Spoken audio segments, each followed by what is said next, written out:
Hello everybody and welcome back. Quick video for you just because, I've got something really quite interesting to show you. So what have we got? We have another FD3S in. This one had a few issues which we've taken care of. One of them was a vacuum leak on the hot side of the intercooler. We had a coolant leak from the reservoir. We got boost issues on heavy gear change and boost pickup. And the other thing was an oil leak, which is what I'm going to talk to you about right now. So the oil leak that was in this car, I got the car in the air, had a look. Common places to have oil leaks is things like motor mounts. They do have oil inside them, so they do leak from time to time. The other thing is the oil pan gasket, which is underneath here. So the actual pan itself is removed. Whoever did this the last time did a very similar thing to what I would do anyway. There's no gasket in there, it's just sealant. So we're going to point some stuff out and go through it. So as you can see, it literally got everywhere. It was actually blowing out of this corner here, this area here. And it went over absolutely everything. Pretty gnarly stuff. So I'll try and get some focus. There we go. So here you go. So you'll be able to recognize these from my previous videos. So these are your rotor housings, your center iron. So this is the oil pickup line, and that's your mesh gauze filter to make sure you don't suck crap into your engine. It's always a good thing. Down in here, so you can see this chain here. Where are we? There you go. Look, chain. So that's part of your oil pump. I showed you that in the video of the different bits inside there. So this is your front cover.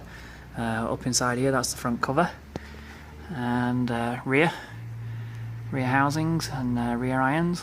So there you go. So that's it. That's all together. This engine was built about 2 years ago, and so okay. So there's something interesting. Now, when you do an oil pan change, it's extremely important because of what we're working with to be very, very clean, guys. So this is actually, I've actually gone over all this with a razor blade, cleaned it all off, got everything like new as I could. So that when I actually put the caulking sealant in there, there's no chance of contamination to it, which can affect its bond and seal. So we want to make sure that's nice and clean. A little bit of oil residue there has come down since the last clean. But there you go. So this is something I want to show you. So that's an M6 tap. Top tip when you're doing this stuff is to tap the holes there, because they do actually contain sealant, old sealant. And it can affect the ability to seal. So I got a really good picture here somewhere. See, you can see little bits inside the holes. So we want to ream all that out and clean it all up so that when this goes in, it's all nice fresh sealant. So this tap here, that's literally what I want to do, just gliding it in and out. These threads here, look, I've done these ones. Glide it in and out, clean it all out, make sure it's perfect.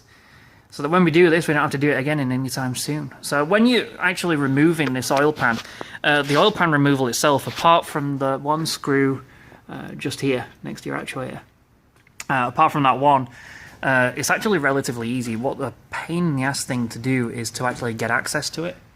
So what we have to do is we have to drop the whole subframe from the vehicle, as you can see there, and then we have to, if we can see this, your powered steering rack. We have to disconnect all that.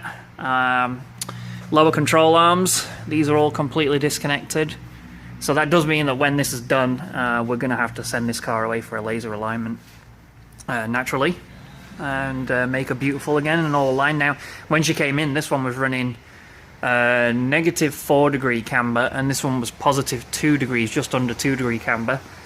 So a pretty wild setup to start with, but needless to say, she'll be a lot better once I'm finished with her, that's for sure. So there you go.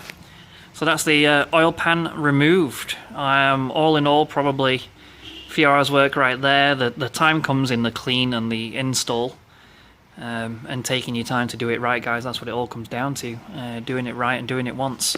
So moving on, let's go and have a look at the oil pan. The oil pan's in wonderful condition, actually. It's got a little ding on the front, but so here we go. So these are all the mating holes. So this is a baffled oil pan. This is the OEM one, and just sort of something I want to show you is that the sealant can sit inside these recesses.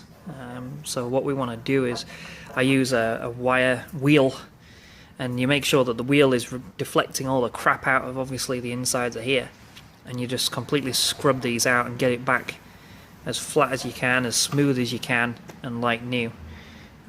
Some of these are in pretty bent up, beat up condition, and that would be at your discretion. You've got to look at it and go, is it really good enough? You need this thing flat as all hell. So you've got to make that judgment call. If it's not flat or if it's bent and warped, you're fighting a losing battle before you even get going. You can get braces, which is like a metal shim that goes in here, and it gives structural strength to the whole thing. It comes with the extended studs, and it is a really, really good idea. But this pan's in good condition, so we don't need to do that. So yeah, so we're going to get it all bolted back together again, and that should be the end of that. But little video, you know, just to bring you something that you don't often see.